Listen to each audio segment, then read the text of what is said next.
Welcome, today in front of me DOOGEE S86 Pro, and I'll show you how to mute notification sound on this device.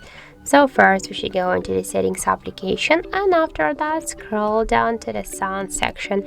Here we can set the ringtone volume panel, but this volume panel is not only for ringtones but also for the notifications. We can just swipe to the left the ringtone volume panel and we will mute our notifications and ringtones. But if you want to stay with the ringtones but you want to mute only notifications on your device, I suggest you to go here to the advanced section, scroll down and tap to the default notification sound and switch your currently notification sound just to none.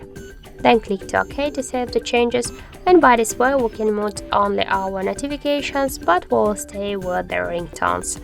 So that's it, thank you for watching, and if you found this video helpful, don't forget to leave a like, comment and to subscribe our channel.